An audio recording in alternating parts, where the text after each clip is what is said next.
ये पूरा कानून ही हटेगा, बिना हटे इसमें कुछ नहीं होने वाला। अब मैं आपको समझाता हूँ, शायद आपको समझ में आ जाएगा।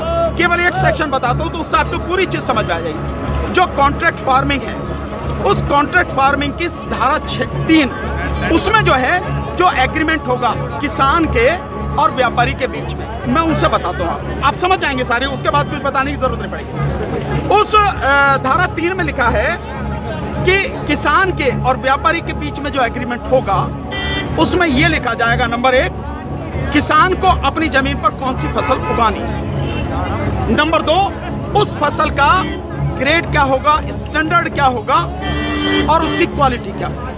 नंबर 3, उस फसल को उगाने के लिए जो बीज होगा, जो खाद होगा, जो कीटनाशक होंगे, जो मशीनरी होगी, जो तकनीक होगी, उसे वो व्यापारी जिसके साथ समझौता हो रहा वो देगा।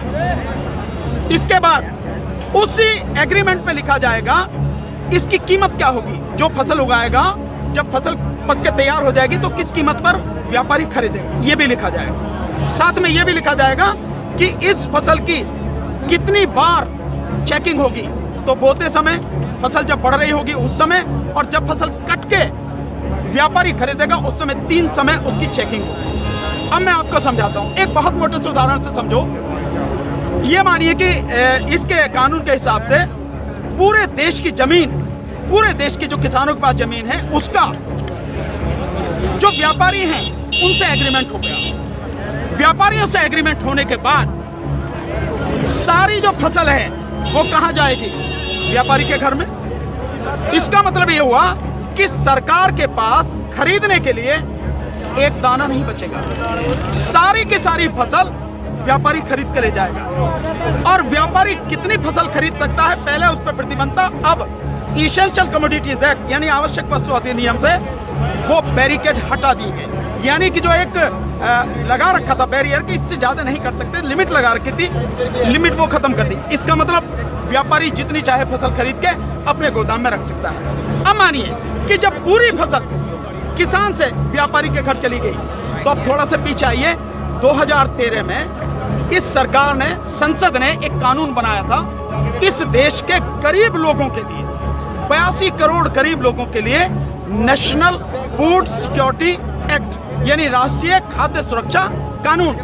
उसके तहत 82 करोड़ लोगों को 3 रुपए किलो चावल, 2 रुपए किलो गेहूं और 1 रुपए किलो मोटा अनाज देना था। अब मैं आपसे सवाल पूछता हूं, अब समझे आप कुछ। जब सारा अनाज व्यापारियों के पास चला गया, सरकार के पास कुछ नहीं है, तो सरकार इन 82 करोड़ लोगों को कहां से अनाज लाएगी, पहले तो ये बताओ। इसका मतलब जो 82 करोड़ गरीब सरकारी मदद पर निर्भर था, वो खत्म हो गया। मतलब आप कह रहे हैं कि किसानों के खिलाफ बिल है, किसानों की भलाई की बात कर रहे हैं, पर किसानों के खिलाफ लोग समझ रहे हैं नहीं, ये पूरे देश के खिलाफ है। 82 करोड़ गरीब खत्म, देश में 5 लाख जो राशन की दुकानें हैं खत्म, 5 लाख राशन की दुकानों में कुछ रोजगार भी मिलता होगा खत्म। अब इसके बाद अब आ जाइए कि जब किसान को सारी चीजें, जो खाद भी है, बीज भी है, कीटनाशक भी है, मशीनरी भी है, तकनीक भी है, वो व्यापारी जिससे समझौता हुआ वो ही देगा। तो जो व्यापारी ये काम करते हैं, कोई खाद बेचता है, कोई बीज बेचता है, कोई मशीन बेचता है, कोई जो पेस्टिसाइड बेचता है, वो व्यापारी खत्म।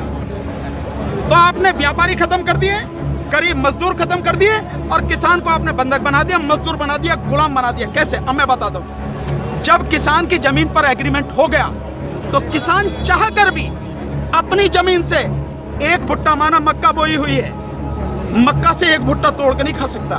आज की तारीख में तो जाओ, मक्का से एक नहीं 10, 20, 50 जितने भुट्टे तोड़ के खाने खाओ, खूब सेक के, है नहीं है, रिश्तेदारों को भी ले जाओ। साथ में गन्ना अगर बो रखा है, एक गन्ना नहीं खा सकता। क्यों? क्योंकि व्यापारी से समझौता है। अगर एक गन्ना टूट लिया तो फिर उसके बाद में व्यापारी लड़ते रहो आप, एसडीएम के यहाँ, एडीएम के यहाँ, हो गया ना।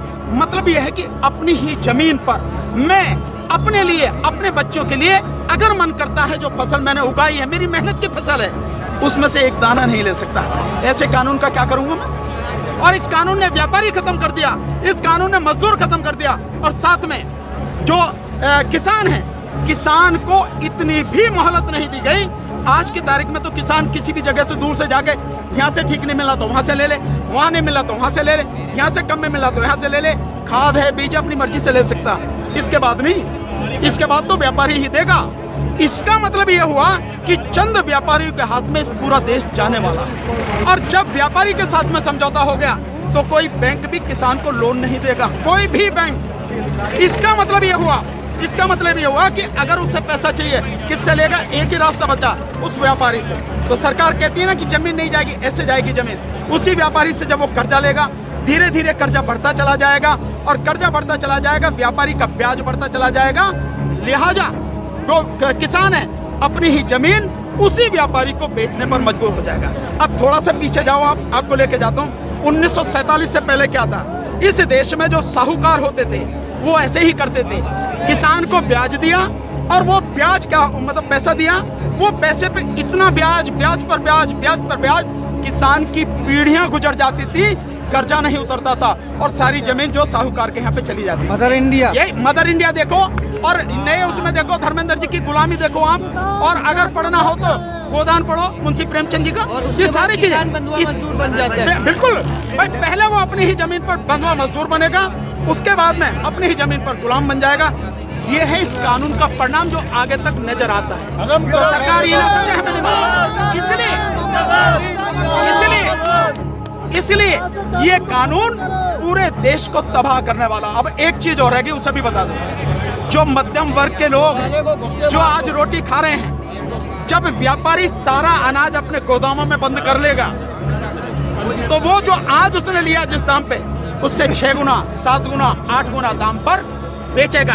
तो जो मध्यम वर्ग के लोग जो घरों में बैठे हैं, अगर उनको बाहर आना चाहिए इस आंदोलन में, उनको आज जो अनाज, ये आटा 20 रुपए से 25 रुपए, 30 रुपए किलो मिल रहा है, वही इस कानून के लागू होने के बाद वो आटा, वो अनाज उन्हें 5 से 6 गुना दाम पर मिलेगा।